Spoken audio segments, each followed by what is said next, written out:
കേരളത്തെ അന്താരാഷ്ട്ര വേദിയിൽ എന്താണ് ഉയർത്തി കാണിക്കുക. അതിനു വേണ്ടിയാണ് ഈ കേരളീയം എന്ന മാമാങ്കം നടത്തിയത്. അത് വലിയ ഉത്സവ പ്രതീതിയിലാണ് അത് നടത്തിയത്. അപ്പൊ അങ്ങനെ കേരളത്തെ ഹൈലൈറ്റ് ചെയ്ത് കാണിക്കുക ലോകത്തിന് മുൻപിൽ, അങ്ങനെ കേരളത്തിന്റെ ടൂറിസം ഭൂപടത്തെ വളർത്തുക, അതായിരുന്നു ലക്ഷ്യമെന്നാണ് പറയുന്നത്. പക്ഷേ അതിന്റെ പുറകിലും ചില അപകടകരമായ സമസ്യകൾ ഉണ്ടായിരുന്നു എന്ന് മനസ്സിലാക്കാം, നാം മറക്കരുത്. ഉദാഹരണത്തിന് ആ പ്രാവശ്യം തന്നെയാണ് കമേഴ്ഷ്യൽ ഇന്റലിജൻസിന്റെ മേധാവിക്കാണ് ഏറ്റവും കൂടുതൽ സ്പോൺസർഷിപ്പ് കളക്ട് ചെയ്തതിന് അവാർഡ് വരെ കൊടുത്തു എന്ന് ഓർക്കണം.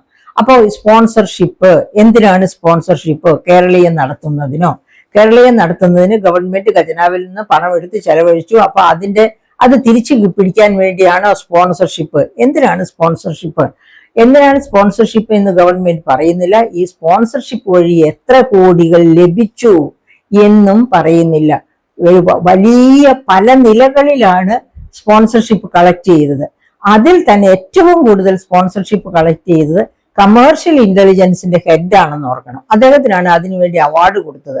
അപ്പൊ ഈ കമേഴ്ഷ്യൽ ഇന്റലിജൻസിന്റെ ഹെഡ് എന്ന് പറഞ്ഞാൽ അദ്ദേഹത്തിന് അവാർഡ് കൊടുക്കത്തക്ക രീതിയിൽ അദ്ദേഹം സ്പോൺസർഷിപ്പ് കളക്ട് ചെയ്തു എന്ന് പറഞ്ഞാൽ അവിടെ നമ്മൾ മണക്കേണ്ട ഒരു വലിയ അപകടമുണ്ട്. എന്താണ് ആ അപകടം? അതായത് അദ്ദേഹത്തിന് സ്പോൺസർഷിപ്പ് പ്രദാനം ചെയ്യുന്നവരൊക്കെ നികുതി കൊടുക്കേണ്ട കോർപ്പറേറ്റുകളോ വ്യാപാരി വ്യവസായികളോ ഒക്കെ ആയിരിക്കും. അപ്പൊ ഇവര് വലിയ സ്പോൺസർഷിപ്പ് ഏറ്റെടുത്തു കഴിഞ്ഞാൽ എന്ത് ചെയ്യും? ഒരു ക്യുഡ് പ്രോക്കോ കേട്ടിട്ടില്ലേ? അങ്ങോട്ട് പുറംചൊറിഞ്ഞാൽ ഇങ്ങോട്ടും പുറംചൊറിയുക, അല്ലെങ്കിൽ അങ്ങോട്ടൊരു സഹായം ചെയ്താൽ ഇങ്ങോട്ടും ഒരു സഹായം ചെയ്യുക, തിരിച്ച്. ആ ഒരു മര്യാദ എല്ലായിടത്തും കാണുമല്ലോ. ആ മര്യാദ ഇവിടെയും കാണും. ഇപ്പൊ എന്താ സംഭവിക്കുക? ഒരു നികുതിദായകൻ 1 കോടി രൂപയുടെ സ്പോൺസർഷിപ്പ് എടുത്തെങ്കിൽ അവന്റെ അടുത്ത് നിന്ന് നീ 1 കോടി 10 ലക്ഷം രൂപ നികുതി അടയ്ക്കേണ്ടിയിരിക്കുന്നു എന്ന് പറയുമ്പോൾ അവൻ കണ്ണുരുട്ടും. ഞാനല്ലേ 1 കോടി പോക്കറ്റിലേക്ക് വെച്ച് തന്നത്, പിന്നെ എന്നോട് എന്തിനാണ് ഇപ്പൊ ഈ നികുതി വന്ന് ചോദിക്കുന്നത്? കണ്ണടയ്ക്കൂ എന്ന് പറയും. കണ്ണടയ്ക്കില്ല എന്ന് പറയാൻ ആ സ്പോൺസർഷിപ്പ് സ്വീകരിച്ച ആൾക്ക് ബുദ്ധിമുട്ട് കാണും.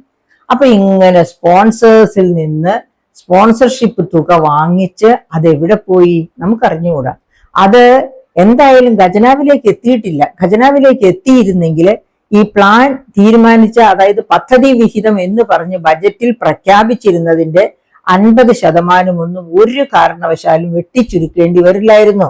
സ്പോൺസർഷിപ്പ് വഴി കൂടുതൽ പണം കിട്ടിയാൽ പദ്ധതി ചെലവ് എന്ന് പറഞ്ഞ് അലോട്ട് ചെയ്തിരുന്ന ബജറ്റിൽ പറഞ്ഞിരുന്നതിനേക്കാൾ കൂടുതൽ ചെലവഴിക്കുകയല്ലേ വേണ്ടത്, കുറയ്ക്കുകയല്ലല്ലോ വേണ്ടത്. അപ്പോൾ തീർച്ചയായിട്ടും ഇങ്ങനെ സ്പോൺസർഷിപ്പ് വഴി കളക്ട് ചെയ്ത പണം ഏതൊക്കെ അറകളിലേക്ക് പോയിട്ടുണ്ട് എന്നാണ് നമ്മൾ മനസ്സിലാക്കേണ്ടത്. അപ്പൊ ആ അറകൾ ഏതൊക്കെ? സ്വാമി വിവേകാനന്ദൻ പറഞ്ഞതുപോലെ വിവരക്കേടോടുകൂടി വോട്ട് ചെയ്ത് ഇവരെ ഭരണത്തിലേറ്റിയ നാം ഏത് അളകളിലേക്കാണ് ഈ പണം പോയത് എന്ന് അന്വേഷിച്ച് നടക്കുന്നത് അർത്ഥശൂന്യമാണ്, വിവരക്കേടാണ്. ഒരു വിവരക്കേട് കാണിച്ചാണ് ഭരണത്തിലേറ്റിയത്. ഇനി അടുത്ത വിവരക്കേട് കാണിച്ച് സ്പോൺസർഷിപ്പ് അന്വേഷിച്ചു പോയി നമ്മുടെ സമയവും ചിലപ്പോൾ നമ്മുടെ ജീവനും പണയപ്പെടുത്തുകയായിരിക്കും ചെയ്യുക. അങ്ങനെ കേരളീയം നടത്തി സ്പോൺസർഷിപ്പ് ഒക്കെ കളക്ട് ചെയ്തു എന്ന് വെച്ചാൽ നികുതി വരുമാനത്തിലൊക്കെ വലിയ ഇടിവുണ്ടാകും. സ്വർണ്ണ മുതലാളിമാര്, സ്വർണ്ണ വ്യാപാരികള്, അവര് വലിയ തോതിൽ സ്പോൺസർഷിപ്പ് എടുക്കും. 3% സ്വർണത്തിൽ നികുതിയുള്ളൂ. പക്ഷെ ആ 3% നികുതി വളരെ കുറച്ചു പേർ മാത്രമേ കൊടുക്കുന്നുള്ളൂ. ഉദാഹരണം, കൃത്യമായ രീതിയിൽ ഇവിടെ വിറ്റഴിക്കപ്പെടുന്ന സ്വർണത്തിന്റെ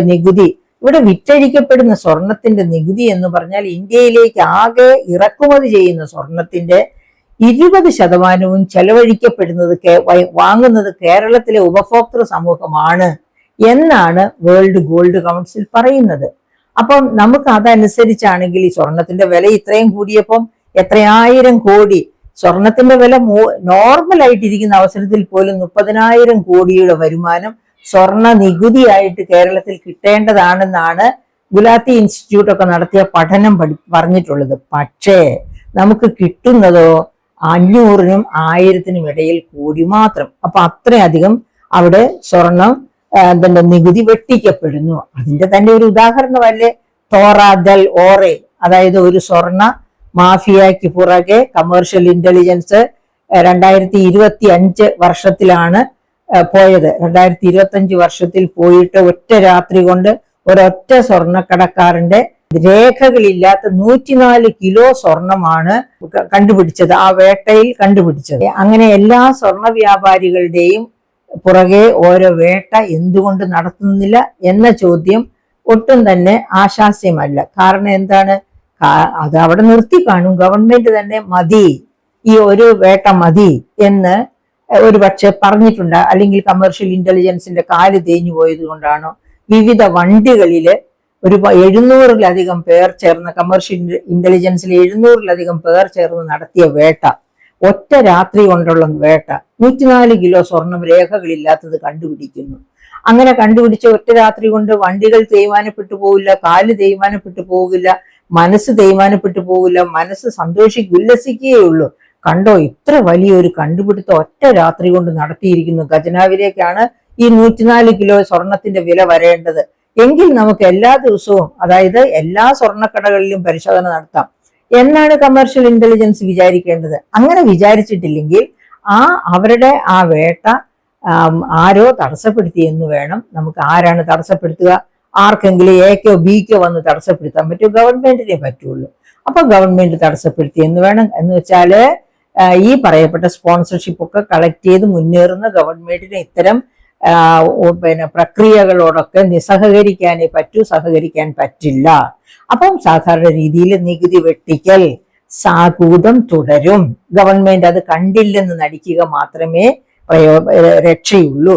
അപ്പൊ അതൊക്കെയാണ് അത്. അപ്പൊ ഈ കേരളീയം പരിപാടിയിൽ അത് കഴിഞ്ഞപ്പോഴാണല്ലോ നവകേരള സദസ് വന്നത്. നവകേരള സദസ് വന്നപ്പോൾ നമുക്കറിയാം 1,05,00,000 രൂപ കൊടുത്തൊരു ബസ് വാങ്ങുന്നു, പിന്നെ അതിൽ ഒരുപാട് പണികൾ നടത്തുന്നു. അങ്ങനെയൊക്കെ ആ ബസ് കൊണ്ടാണ് കേരളം മുഴുവനും ചുറ്റിക്കറങ്ങിയത്, എല്ലാ മന്ത്രിമാരും ഒക്കെ. പക്ഷേ നമ്മൾ വിചാരിച്ചു ഇവരുടെയൊക്കെ അകമ്പടി വണ്ടികളും അകമ്പടി ആൾക്കാരും ഒക്കെ പിന്നെ സെക്രട്ടേറിയറ്റിൽ കഴിയുമെന്ന്. കഴിഞ്ഞില്ല. അവരൊക്കെ പുറകെ പോയി, എല്ലാ വാഹനങ്ങളും അകമ്പടി വാഹനങ്ങളും പോയി. അങ്ങനെ അവിടെയും സ്പോൺസർഷിപ്പ് വന്നു. അവിടെ ഈ പ്രശ്നങ്ങളെല്ലാം പഠിക്കാനായിട്ട് ഓരോരുത്തർക്കും ഇത് പരാതികൾ എഴുതി കൊടുക്കാമായിരുന്നു, അവരുടെ ആവശ്യങ്ങൾ ഉന്നയിക്കാമായിരുന്നു, അവരുടെ വികസന മോഹങ്ങൾ പറയാമായിരുന്നു. പക്ഷെ അതൊക്കെ കൊടുക്കുകയും ചെയ്തു ജനം.